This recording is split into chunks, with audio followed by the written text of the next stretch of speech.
Presidential Broadcast Service. Radyo Pilipinas. Radyo Publiko ng Bagong Pilipinas para sa Bagong Pilipino. Naghahatid ng mahahalagang balita at impormasyon na uugnay ng pamahalaan sa sambayanan. Tulay sa himpapawid ng serbisyo publiko. Radyo Pilipinas. Radyo Publiko. Ang boses ng Pangulo. Sa Iloilo, Radyo Pilipinas. 585 AM.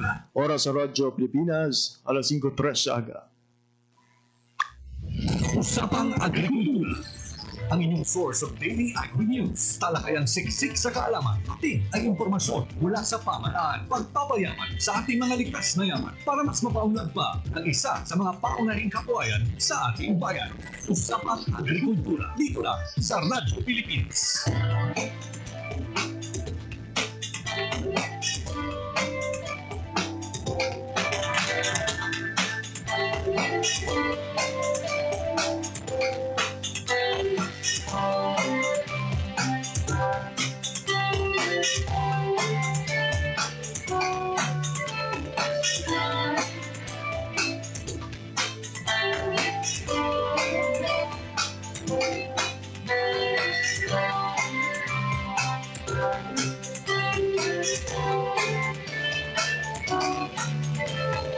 Mayong aga Pilipinas, mayong aga Western Visayas. Sa kag probinsya sa Iloilo kag kutob sa malabutan sang amon pagserbisyo. Dinggaman nga bahin sang kalibutan, naghatag kami sang katahuran. Mayong aga, good morning sa inyong atanan. Mabiyan, welcome sa isanamang edisyon sang pagpakalagad sang programa Usapang Agrikultura. Adlaw na kita karon sang Martes, Hunyo 10, tuig 2025. Ini mabiyan ang ikaduha sa apatanan ka Martes karon nga bulan sang Hunyo tuig 2025. Mga ka-agri, sa gihapon ako ang inyong alaga, JP Herbas. Gikan sa Radyo Pilipinas, kag siyempre kaupod nato ng aton nga tandem sa aton sining pagpangalaga. Sir John Candelario sang TA Western Visayas. Sir John, good morning. Yes, Sir JP, good morning. Good morning sa aton ng mga farmers, sa aton ng mga fisher folk, sa tanan naton ng mga tubalan-aw, pagpalamati sa Radyo Pilipinas Iloilo. So sa pang-agrikultura, maayong aga sa aton tanan. Sa katapuman sa DA Western Visayas sa pagpanguna sa aton Regional Executive Director, Director Dennis Arpia, ang atong duha ka Regional Technical Director for Operation and Extension, atong OIC Director, si Ma'am Maria Teresa Solis, and for Research and Regulation, si Director Zardina D. Cuello. Maayong aga sa aton nga tanan. Sa aton nga pagbalagad sa mga aga aton gid kay ginahatagan sa dako nga atensyon ang aton nga mga fisher folks, farmers and agricultural extension workers nga nagaupod sa aton sini nga pagpangalagad kada adlaw. Partner, kung hindi ko magsala, today is exactly the anniversary of Usapang Agrikultura. Kung hindi kita magsala, no, Hunyo 10, so nagdigil nga tuig sa nalagsugod ang ini nga programa. So for a year, no, nagapangalagad kita sa kanginan. Kada aga, nagapasalamat kita sa tanan nga mga nagaupod sa aton tagsa ka edisyon sa aton sining Usapang Agrikultura. Kag subong aga, aton nga target nga maistoryahan ang nanungod sa epekto sang masagan na rice program, particularly sa pagpasangkad sini sa farm machinery sa aton nga komunidad. Pero magluwas dira dugang mga updates gikan sa Department of Agriculture kag mga attached agencies sini. Kaangay sa Bureau of Fisheries and Aquatic Resources ang aton pagaistoryahan sa indigid lamang madugay.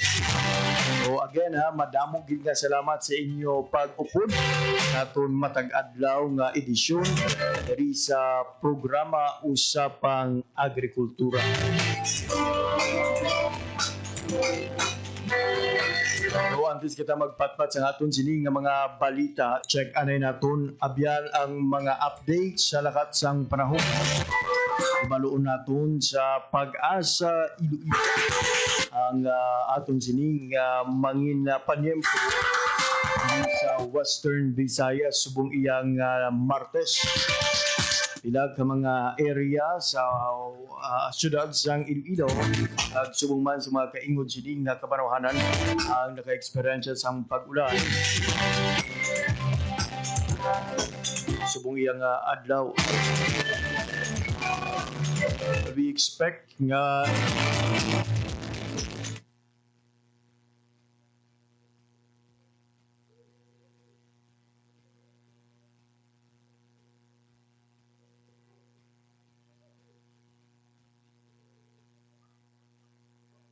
oras sa Radyo Pilipinas, alas 5:09 na sa aga.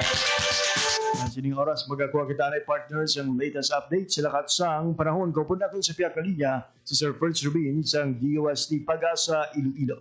Radyo Pilipinas. Sir Perch, good morning. Yes, sir. Thank you sa itong mga pagpalamati ang monitor the latest weather update sa buong 2025. Sa karon sa Tres Mansola, Visayas, kag sa Mindanao, samtang ang ating ay monitor ng low pressure area, nakagawa na sa ating yung Philippine Area of Responsibility, kag nag-develop sa isa ka bagyo. Ang ini nga bagyo, wala sa direktang epekto sa anumang nga bahin ng ating lungsod. Kita sa Western Visayas, nagalungon ang mga kalangitan, may dalalak-dalak pa ng mga pagulan, pangilan, at pangagulo. Isa lang ang tugtubakas kahangin sa nabagat na nakatundan ang ibabaw sa Western Visayas at ikasarangan tugtubabalot at mga kalagatan. Temperatura na ito, 25 to 31 degrees centigrado. Adlaw, mabutlak, subong alas 5, 27 ang kagaon, natulog siya alas 6 sa hapon. Ang itong latest weather update, Lendres Pag-asa Iloilo, Fritz Rubin, magdamagin sarangan. Sir Perch, balikan ta lang sir, no? Klaruhon ta lang ang low pressure area nga yara nga nangin isa ka bagyo. Yara na karon sa gwa sa Philippine Area of Responsibility. Technically, wala pa kita iya bagyo karon nga na-record diri sa pungsod Pilipinas. Yes, sir. Sir, with that, ang ining bagyo, sir, hindi niya naton maangot sa mga pag-ulan nga na-experience naton lately and just recently lang diri sa Western Visayas. Sir. Hindi, sir. Dala ang mga pagulan na experience natin dala sa mga habagat. I see. Lastly, sir, ang imo sining nga panugyan sa aton nga mga mangunguma, mangingisda nga nagapamati sa aton pagpangalagad sa programa Usapang Agrikultura. Ayun sa subong may arami po ng posibilidad sa mga pagulan-ulan sa ibang parte sa region naton, labinagit sa probinsya sa Antique, so obisa ron yapon maghalong mag-andam sa mga posibleng pagbuhos ng ulan from time to time, labinagit sa hapon kag sa kalupihan. For your time information and hatag sa Radyo Pilipinas, Sir Fertz Rubin, madamo gid na salamat. Yes, thank you, sir. There you have it, mga biyan, si Sir Fertz Rubin sa ang Pag-asa Iloilo sa pagdulong sa aton sa latest update sang lakat sang panahon. So ayun mga biyan, develop sa isa ka bagyo ang ginabantayan kahapon nga low pressure area, but the good thing is yara na ni karon sa gwas ang Philippine Area of Responsibility. Wala ini sang direct nga epekto sa atong paniempo diri sa Western Visayas. As we speak mga biyan, wala pa sang may nabalhag nga bagyo nagsulod sa Philippine Area of Responsibility.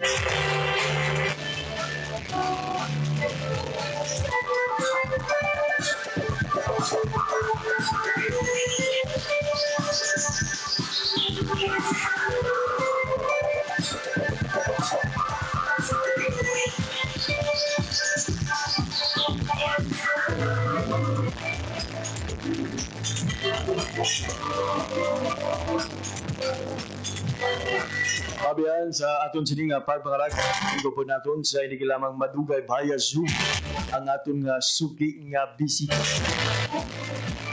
To speak about sa bulig sang Masagana Rice Program kapag pasangkad ang paggamit sang farm machinery sa aton nga komunidad. Hindi kag iban pa nga mga palamangkutano kuha naton nga makuhaan sang sabat gikan sa aton nga suki nga bisita, Sir Solmi Ohari. Black lang mga biyan sa pila ka mga balita nga aton sining nga natipon subong iyang adla. Agri News of the Day.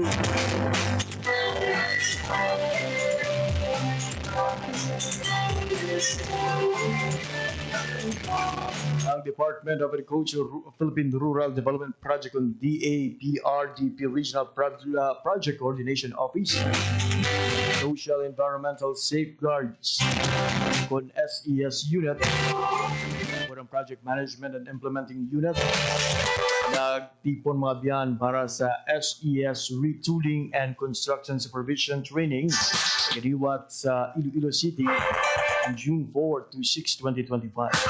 At po kadang aktibidad na katuyo nga ipakilala sa mga local government unit has entered into Memorandum of Agreement with MOA sa PRDP. Ang mga updates sa SES Framework for Scale-Up Implementation ng detalye sa pagbasakop sa PMIUs construction supervision inanglanon to ensure the quality of work sa mga PRDP sub-project.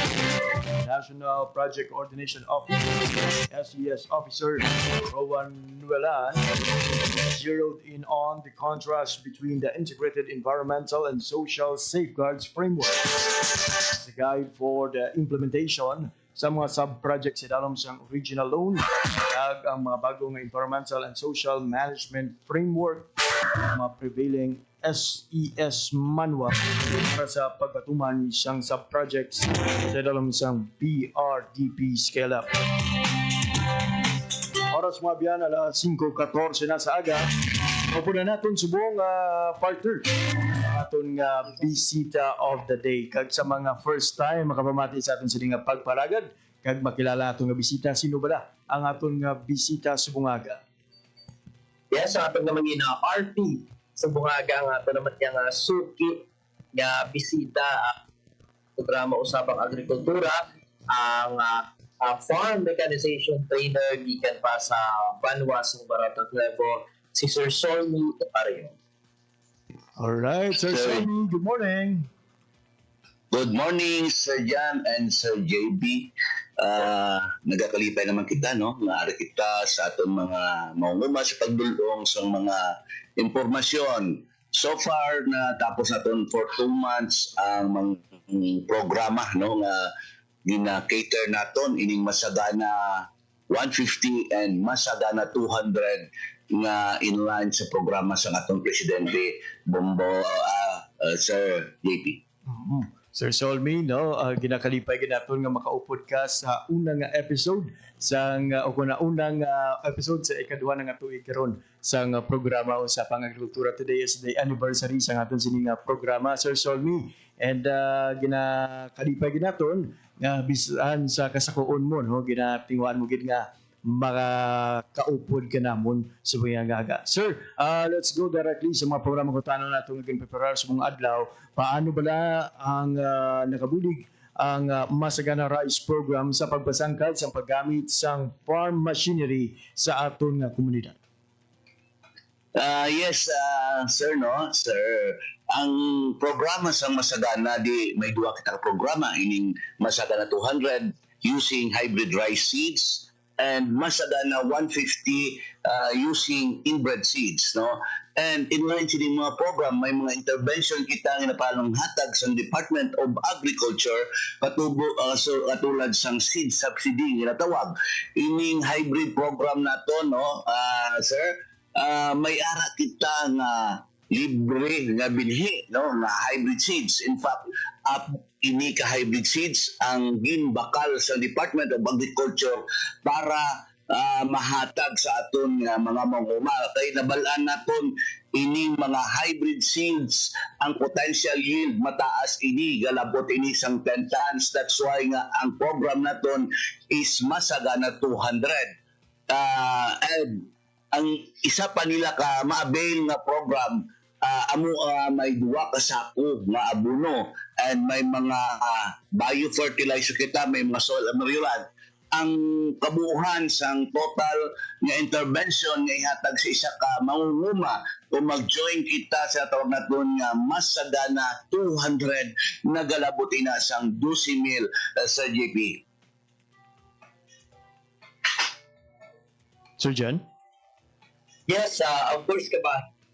At aton nga Masagana Rice Program, Sir Soldi, ang pila naton ka mga makabig yung mga agricultural machines sa no, nga mas mapadasig pag implementation. Ano naman ng mga sahig sa agricultural machines ang kinahanglanon gid agud nga ang atong rice planting and harvesting mangit mapos sa isa ka location, Sir Sonny. Sir Jan, no, ang ato yung mga machineries maghalin sa traktora, natawag natin mga rice transplanter, kagang iban pa mga harvester naton kinahanglan gid naton sina kay inline sining program tungod nga massive ang aton nga tawag naton nga land preparation kay gina launch naton ining programa nga synchronous planting and na maiwat na subong ang mga manual o kung ang mga tawo nga naga-rice planting.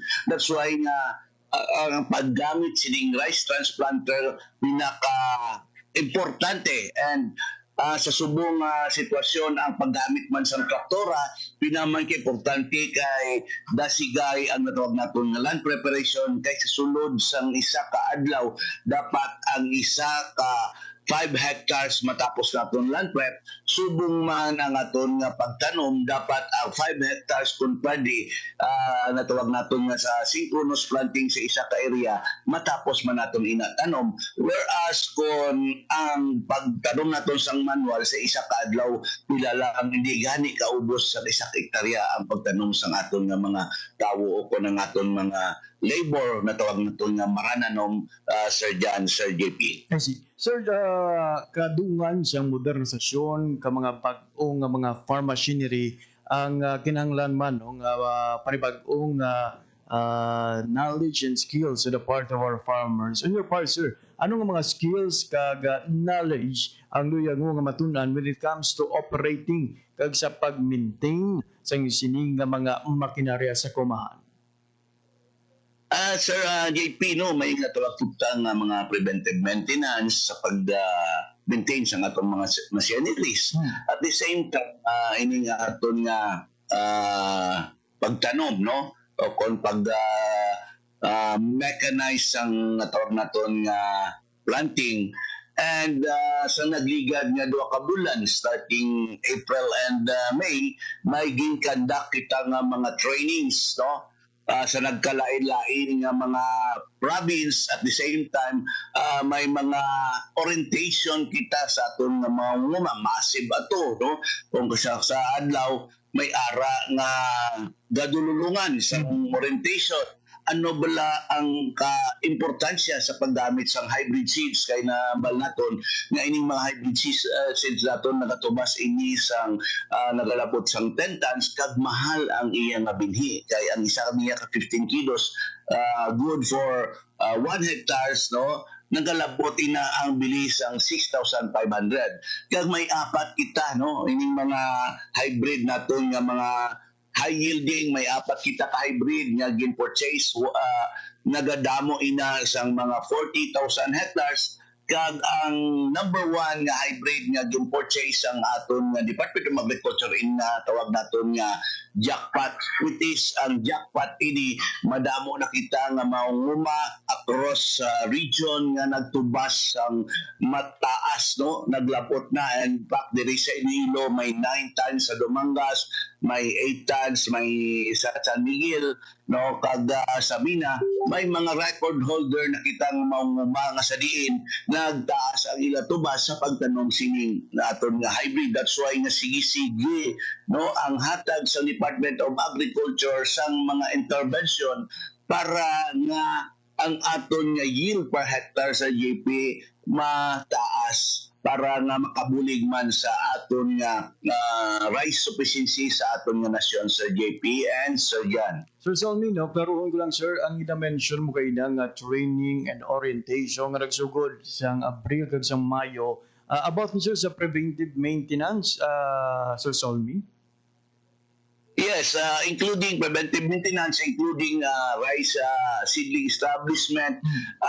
Ang training hindi lamang sa mga manguma, may mga tawag kita nga mga aton nga AEW, no, mga accredited kuan nato, no, mga agriculturist naton sa kada banwa, may mga representative kada LGU sa pag-attend. At the same time, may mga local farmer technician kita nga naga-training. In fact, diri pa sa Iloilo, no, ang venue naton diri sa hotel, no, sa Punta Villa, and nagalawig inasang 5 kaadlaw kay gina-training naton, ginahanas naton sila kay gusto naton nga main expert sila halin sa machineries, crop establishment, halin sa seedling preparation para nga matudlo man nila sa ila individual nga farming.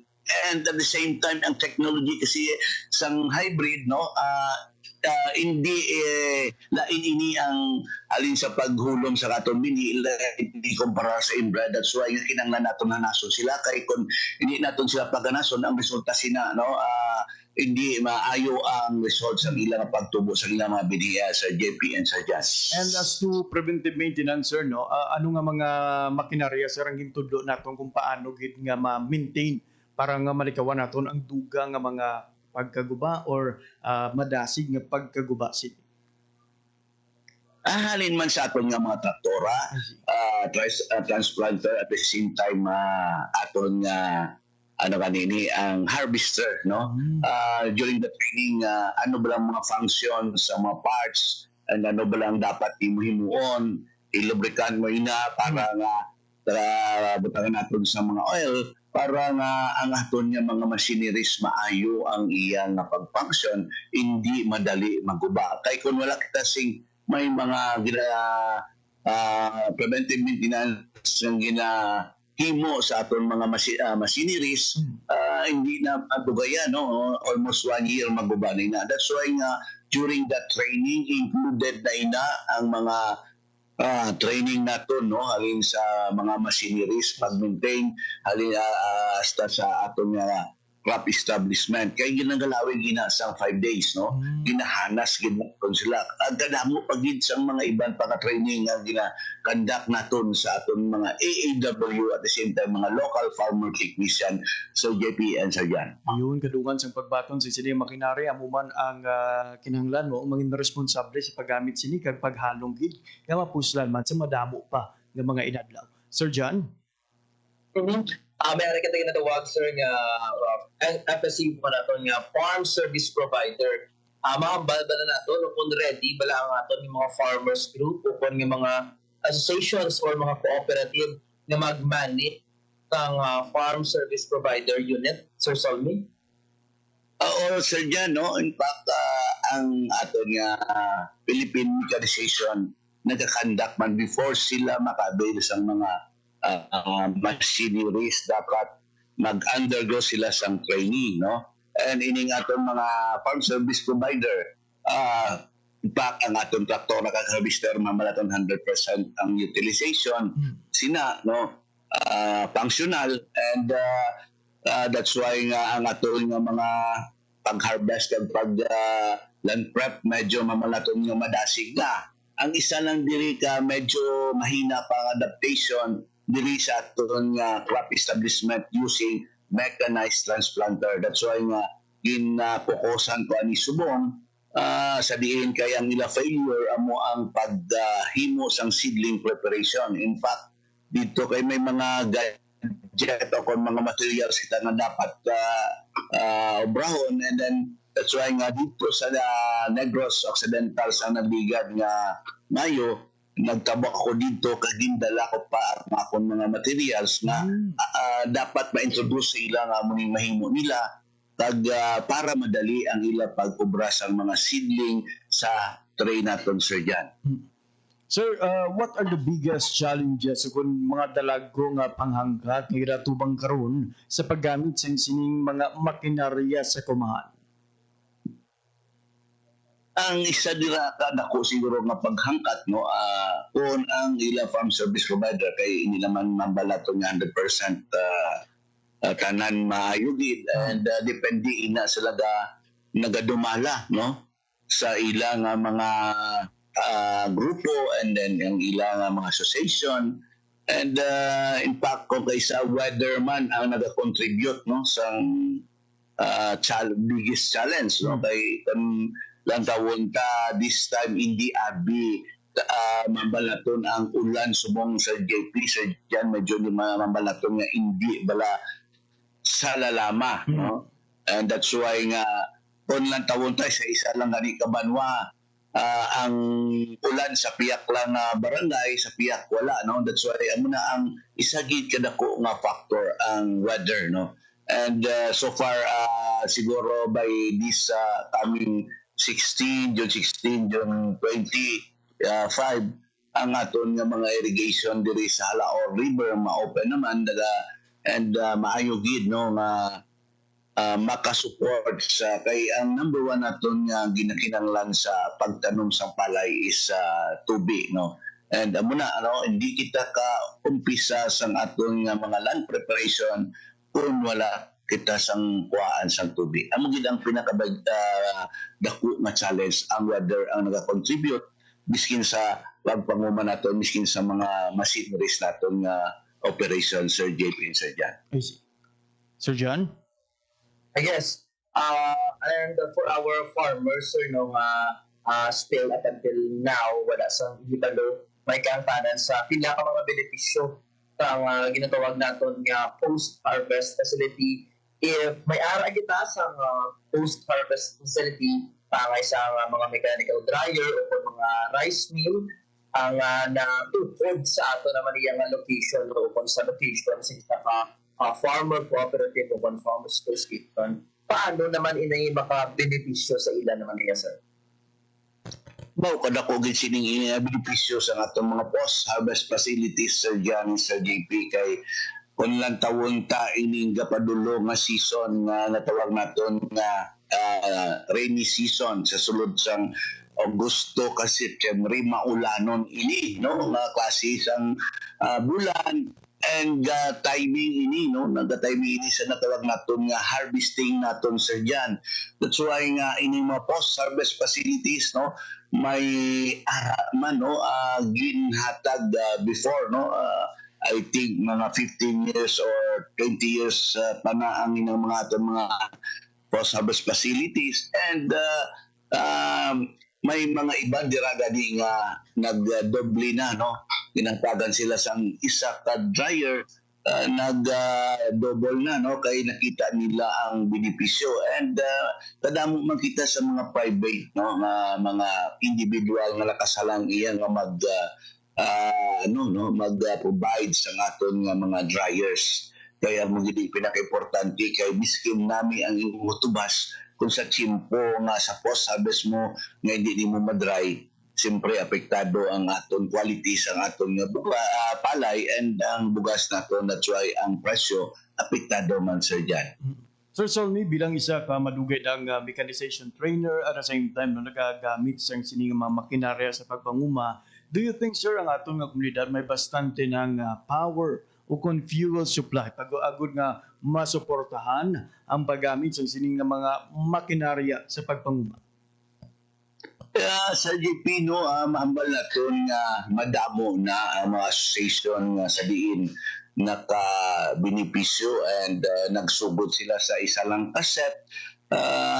Nagdoble na. May ibang kita nga may aran ng mga 3, 4 ka traktora, 4 man ka harvester, which is mahambal natin nga diri sa mechanization dako gid ang nakabulig at the same time mambal naton nga may kita man no. That's why nga ang aton nga mga association iba nagdalag ko may mga association, may mga farmers association kita dito sa association sa diin no parehas ang dimension ko ang palakatian sa Banwasan Pabiya kadako-dako may dako na sila nga bodega, may dryers, may and mga traktora nagdamo na. That's why kadako gid sang bulig sining aton nga mga machinery sa aton nga mga manguma diri sa Western Visayas. Kag pasalamatan naton man ang programa sa RCEP nga kadako nga bulig ang ginhatag sa RCEP sa aton nga mga Farmers Association, Delegate Association, tanan nga mga naka-avail sang program sining mechanization. Sir, considering nga ang ini nga mga makinarya nagakinahanglan sa power o fuel supply no, bastante ang aton sini nga mga power and fuel supply para nga matustusan ang kinahanglanon sa aton nga makinarya. Yes, Sir JP, no. Kung lang tawon naton siyempre example lang no sa tawag naton nga land preparation nagasukot subong sa 4,000 to 4,500. Ang lab fuel sina siyempre mga 1,000 man lang, and then may bastante sila nakita, no? That's why sa namba ko gani nga ang fuel siyempre isa igid ina kadako nga factor nga kung wala sang fuel hindi man magdalagan atong mga makineryas. That's why nga sa ila kita nagdoble o kon nagbata na ang ilang mga makineryas tungod may ginansya sa pag service provider, no? Depende lang ina sa ilang mga opisyalis sa pagpadalagan, but ang mga private gani kadasig iya sang pagdoble o kung pagdamo sang ilang machine, how much more na ining mga association naton nga wala kita sing investments ini ginhatag sa aton nga free, and a matter of 1 year kung manami lang sila mag-manage, madouble na ang ilang mga machineries. Kaya sa nambal tagani ang mga private nag-invest sila sang milyon, kita nila sang milyon. That's why nga natong mga association kag mga co-ops dira nga naka-avail, haluman nila ang ilang mga machineries kay diri magasanlugid ang ilang mga association pagi sining mga mechanization nga ginhatag sang Philippine Mechanization sa aton na Sir JP and Sir John. Yun, no, with the support kag training nga ginatanyag kag ginahatag karon sang DA sa aton sini nga mga farmers organization and farmers cooperative kabay nga magdoble gid sir ang ila sini nga makinarya para mas madamo pa nga mga mangunguma mabuligan at the same time mas mapadamo pa ang ila sini nga kita. Sir John?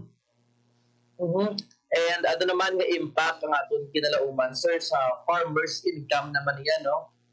Kung ang aton nga farming operations become fully mechanized.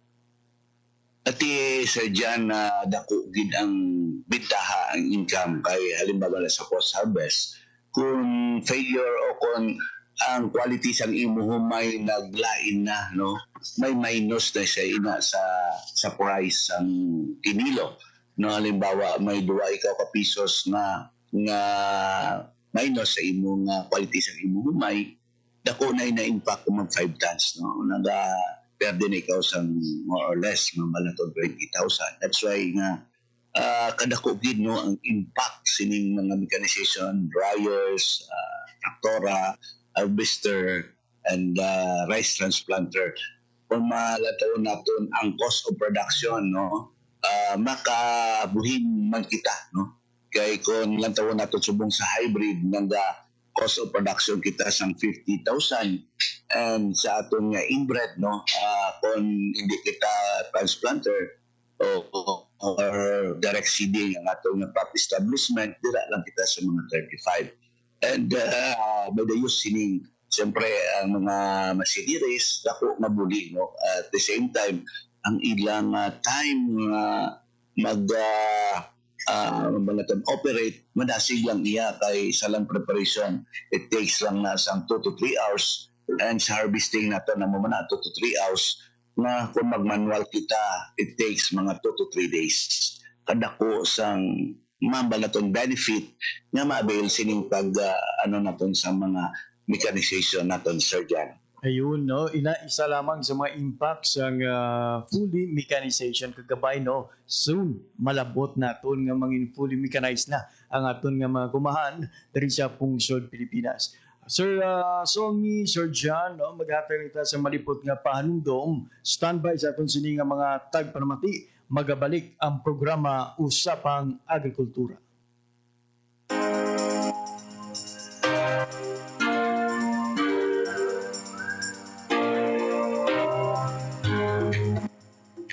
Ako si Felicidad Castro Caballero, isa ka presidente sa Farmers, Masaroy Farmers Association. Tribo sa Panay Pitman sa Masaroy, Kalinog. Kung hindi kami develop sa Masaroy, tamaan di ka live sa kabataan namon ang dalan kung hindi kami improbar niya, hindi kami pabulikan sa gobyerno. Kung pareho limbawa ay kami ginulikan ka 40 tag LGU Siguro diyang among palibot tamaan ka pare ko pala kay duro nga tanong.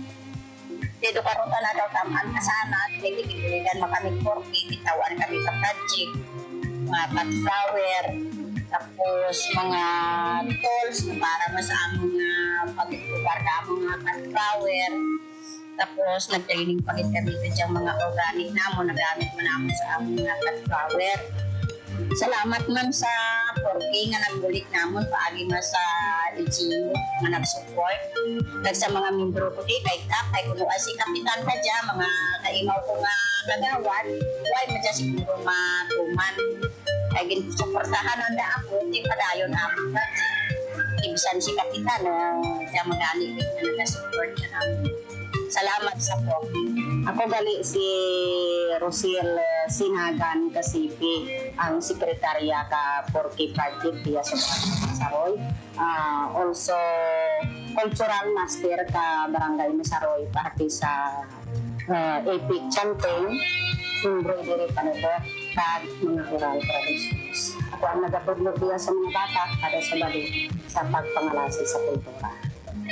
Sa unang panahon, ma'am, ang kultura naman sa pagpanguma, uso sang una ang kainin, ang ginatanon katao, inang mga maligo, mga tumaan, mga paray, mga bisya, sarit-sarit, mga sobra 20 klaseng mga bisya. Narin sang orihinan, nagtunga man ang tao, haypurigan ang kainin, nagtunga man ang mga tao sa orihin tubo, nga magpalapa, nagpundar katranman, ng pundar lanas. Ginakarbaw lang sang una o kung ginapara lang ka ginasadol hawa ipat makinarias. Di amin na nga nag-angat-angat mo sa roy sa partis pagpanguma, nagtanong do kami mga baridad na halin sa DE na ginasuportar man sa barangay ay nakita mananda nga nagating yung kaayupan. Kami diya sa barangay Masaroy, yung mga tinutuyo man na nagsanyod pagid ang among barangay parte sa pagpanguma. Labot pagid hay gintawaan na kami kahigayunan nga makaambit ka diyang project kapurti nga hanggod gid ang mabulig sa among pangabuhian. Kag kami man gusto gid nga mag-uswag ang Porto Project diya sa Masaroy para mag-improve man ang among pangabuhi. Ang aton lang nga suportaran pagid kami kung ano mga kinahanglanon nga pwede man matao ba na nga hindi man mabudlay sa taga-diin nga kinahanglanon namin paagi sa pag-improbar pagid ka amon yung proyekto. Madamo gid na salamat. Kami diri sa Panay Bukidnon, madamo gid na salamat. Bye-bye!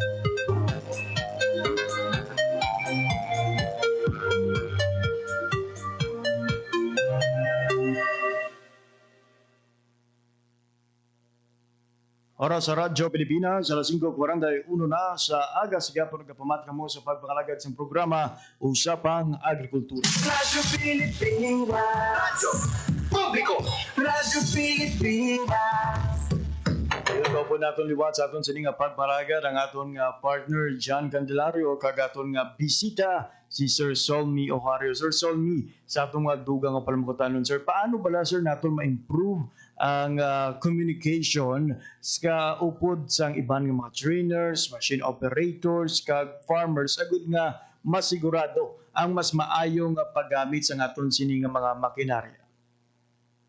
Sir, ang akong advice is ining aton mga farmers, may ginapatawag kita nga mga trainings, no? Ginatap naton ang mga LGUs and at the same time mga may na-establish na kita subong nga mga farmer leaders sa kada cluster kay ang aton subong nga mga maging cluster naton ina, no? Kung mga medyo gamay-gamay, ginatingob naton tagpila ka barangay, no? And ang akong ma-advise sila, palapit kita sa akong mga LGU, sa mga naglain-lain nga Department of Agriculture sa ilang lokalidad nga banwa sa pag-attend sa mga trainings, no? Kay ini mga trainings, no, madako gid ang ilang ma-avail nga mga technologies and running sige-sige ining training. Pagkatapos ang crop establishment, magakandak naman kita sa mga training sa pag-monitor sa mga pest kay nambala naton nga ang monitoring pinaka-importante. That's why nga kami nakatapgig kami and sige-sige no, every day may gina-schedule kami nga mga banwa kung sa diin maka-establish kami sa mga trainings, especially sa pag-monitor pagid sang peste. Hindi lang kay siyempre sa pagpanguma, hindi lang sa isa ka parte, no? Kay check 1, kay check 2. That's why nga ang aton nga purpose ni ma-perfect naton up to kay check 9 para inang masaga na 200 mambal naton at least miskin maka 180 or 190 kita mangin ang aton maunguma mangin malipayon nga kung mataasan nila panubasan sa JP. That's why nga hindi lamang isa ka factor o kung duwa, no? Kay check 1, kay check 2 ang aton perpikon, kay check 3, 4, 5, 6, 7, 8, 9, kay check dapat perpikon naton para nga ang masa ka na 200 malabot naton nga panubason sa JP and Sir John. Yun, no? Looking forward gid nga mangin madinalago ng paglabot naton sa mga targets sa idalom sa sining Masagana 200 program. Lastly, partner, ang aton sining ulihi nga pamangkot para kay Sir Solmi. And yes, ano naman nga classes ang suporta ko mga follow up ang sa aton nga pamatsyagan sa Solmi nga kinahanglanon gid sa aton nga mga farmers matapos daw nga makabaton sa pila ka mga training kag mechanization. Well, siguro ang akon lang panugyan sa aton mga manguma total mambal naton daw ang ginhatag nga intervention, mambal naton nga daw kadako na no sa aton mga Masagana 200 kay ang isa ka manguma sa nahambal ko makabaton sa worth 12,000 no nga worth sang imports. Ang ilan lang himon nga medyo close monitoring kita no, hindi naton papabayaan ang aton uma no nga hindi naton ma-monitor kay sa pag-monitor naton everyday makita naton ang dalagan sa aton pagpanguma kag ang sitwasyon sa aton nga palay. That's why nga sa number ko gani nga hindi lang isa ka kay-check ang perpikon naton, i-check naton ang hasta sa kainan, ang nutrient management, perpikon man naton, no? May mga training man kita dira, nga tawag naton nga -1 element, no? May ara man kita nga loop color chart, kadamo, no? And in fact, may ara kita nga kung medyo ang aton farmer medyo mambal naton medyo upgraded na sila, pwede kita kakandak sang digital agriculture sa ila, no? Nga ara sila cellphone, makakuan kita sa mga apps nga dira kag pwede sila maka hands-on dira sa ilang cellphone nga dira sa mga technologies pwede naton makuha dira. So ang akon lang mapanugyan sa ila, monitor gid sila diri sa aton programa kay everyday ang atong istoryahan iya pagpanguma and may mga technology kita mga bago nga ginadala sa ila and ining mga technology naton mambalaton nga makabuligid ini sa ila. That's why nga ang akon nga ginaayo gid sa aton manguma dili kita no sa aton nga station para nga matagaan kamo sang husto nga impormasyon sa aton usapang agrikultura o po sa John, sa JP. Adlaw-adlaw ari sila nagahatag sa mga impormasyon sa aton. Sir JP, Sir John. Ayun, monitoring matters, no? Kabay ka sa aton sining mangumuha para ang gamong nga mag-monitor, hindi lang sa inyo kumahan, kundi sa aton man nga pagpanagad sa usapang agrikultura to know more about the latest sa agriculture. Siguro, Sir John, Sir Solmi, ang imo sining mabiling mapahibalo kung duga nga mensahe sa tanan nga mga nagapamati nga mga mangunguma subong iyang haga. Yes, sa aton tanan ng mga farmers, ng mga fisher folk, no? Madaming salamat kag of course ang aton nga nangina RP subong aga sa aton nga first year anniversary sa aton nga usapang agrikultura. Maswerte kita nga nangituod naton si Sir Solmi ang farm mechanization kay isuki na siya naton. We are looking forward nga mas madamo pagid nga mga episode nga maging-tuugod naton si Sir Solme sa aton nga programa. Sir Solmi, ang imo sini sir nga mensahe sir sa aton sa nga mga tagpanamati subong iya nga Martes. Yes, Sir JP, sa dyan, gina-advise ko lang sa atong mga manguma, diri kita monitor RPI Iloilo. Kaysa naman ko, everyday, makadamo kita nga sa mga technology na discuss sa ila. Ari lang kita diri, no? Kung may mga problema, kadto sa ilang local LGU nato, no? Department of Agriculture, ngayon kita advice and ang mga aton nga mga LGU mag-tap sa aton nga mga experts para ma-resolve naton inang inyo nga mga pagpanguma naton problema. Sa liwat monitor na kita diri sa RPI Iloilo kay diri ang mga technology nga discuss naton every day.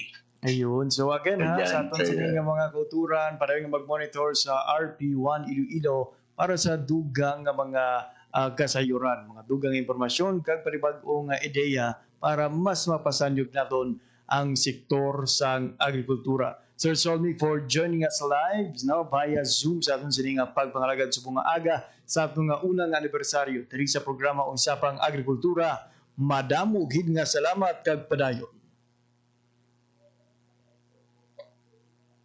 There you have it, Mabian, si Sir Solmi Ohario, ang atong bisita of the day, no.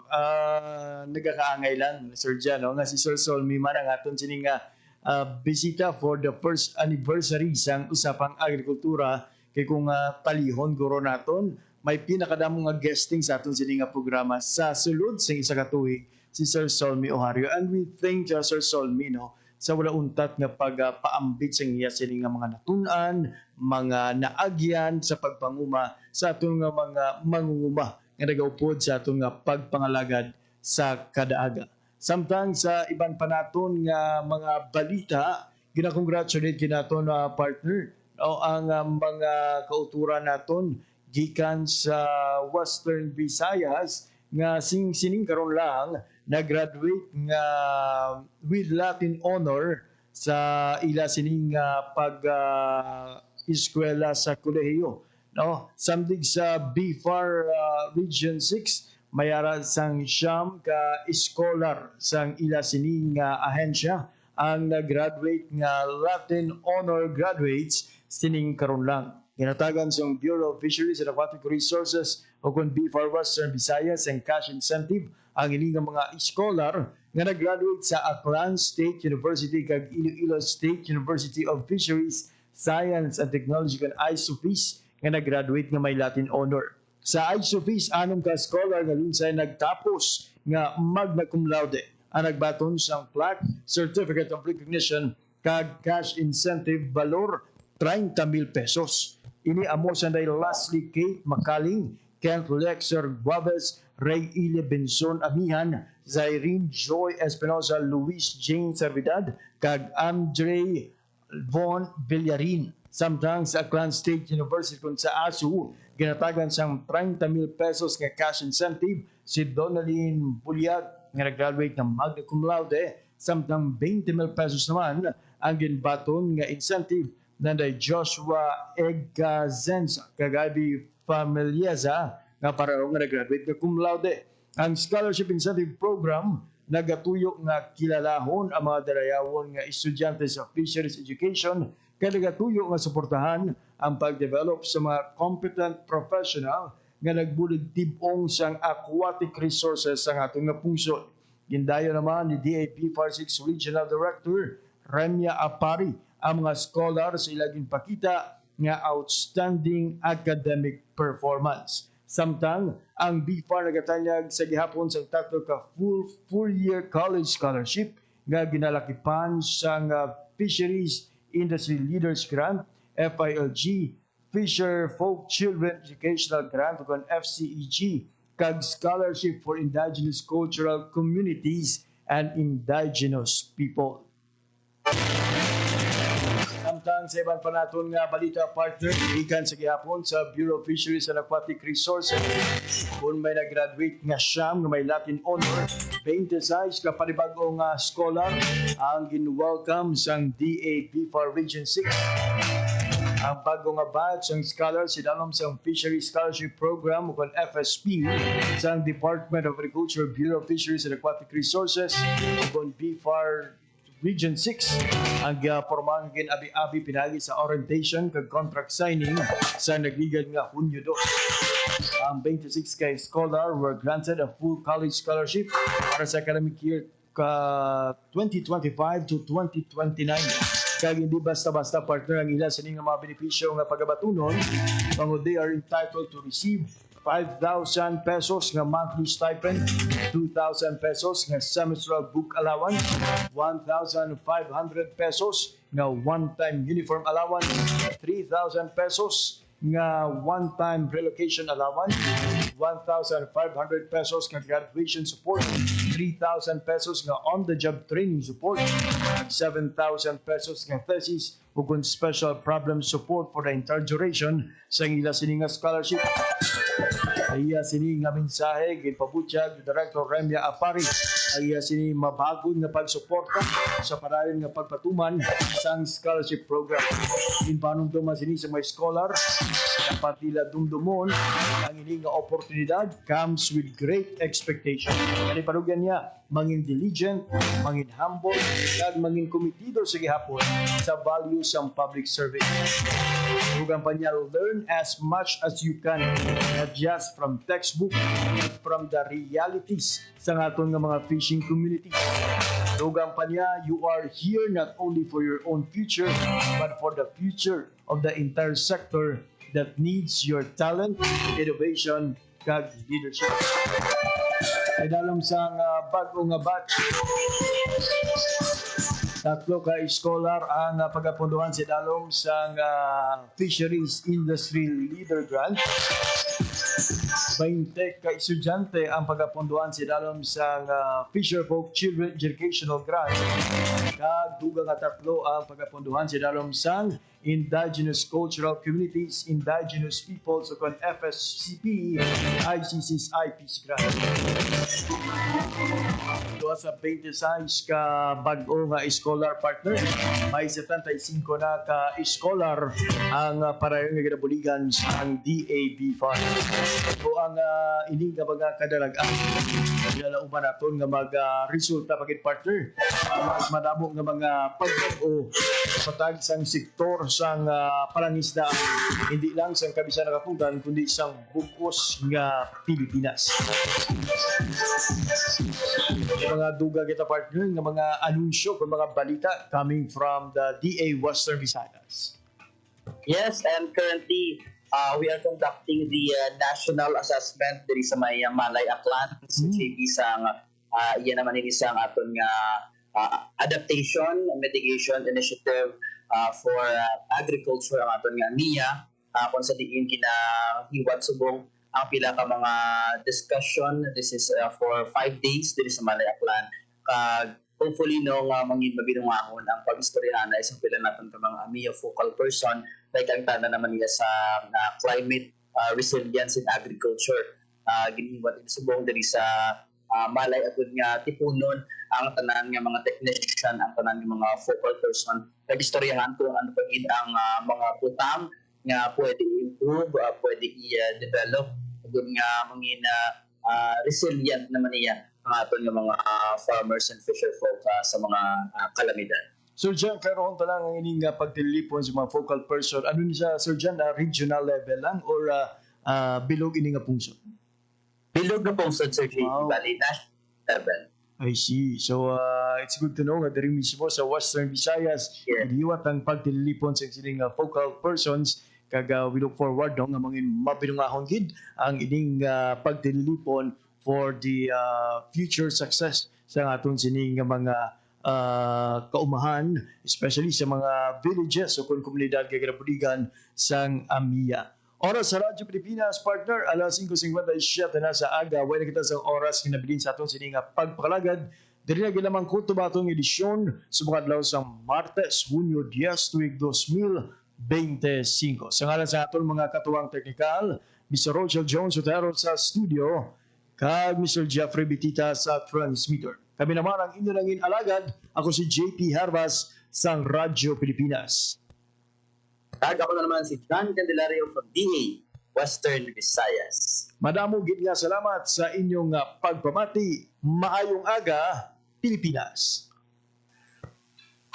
Hatid ay balita, impormasyon at sari-saring kaalaman tungkol sa sektor ng agrikultura sa ating bayan. Usapang Agrikultura kasama ang Department of Agriculture. Alamin ang mga hakbang ng administrasyon para mas mapaunlad pa ang iba't ibang industriya agrikultural at pakinggan ang mga proyektong handog sa mamamayan upang mapalago ang kanilang mga kabuhayan. Usapang Agrikultura, Lunes hanggang Biyernes, alas 5 ng umaga, dito lang sa Radyo Pilipinas.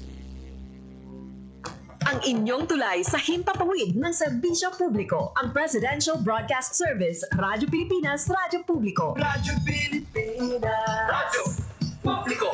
Kinilala ng pang-international at prestigyosong Asia-Pacific Broadcasting Plus Awards 2025 para sa kategorya ng Government Streaming. Ito ay dahil sa epektibo nitong pagsasanib ng mga tradisyonal na media tulad ng telebisyon, radyo at print para masabayan ang mabilis na pag-inog ng mundo ng digital at social media tungo sa mas epektibong paghahatid ng mahahalaga at napapanahong mga impormasyon sa mamamayang Pilipino. Kinilala rin ang Radyo Pilipinas dahil sa patuloy na pag-akyat ng rating. Ngayon ay matatag sa pang-4 na pwesto sa Mega Manila ayon sa pinakahuling Nielsen Radio Audience Measurement Survey. At sa social media, nakamit ang mahigit 2,000% pagtaas ng bilang ng mga sumusubaybay sa Radyo Pilipinas page sa unang bahagi ng 2025. Patunay ito na ang inyong Radyo Pilipinas Radyo Publiko ay tunay na kaagapay ng inyong pamahalaan sa paghahatid ng serbisyo sa mga mamamayang Pilipino. Mula sa aming lahat, sa ngalan ng inyong pamunuan at mga kawani ng Presidential Broadcast Service, kasama ang inyong mga himpilan ng Radyo Pilipinas sa buong kapuluan. Maraming salamat po sa inyong lahat, sa inyong pagtangkilik at pagkilala. Radyo Pilipinas. Radyo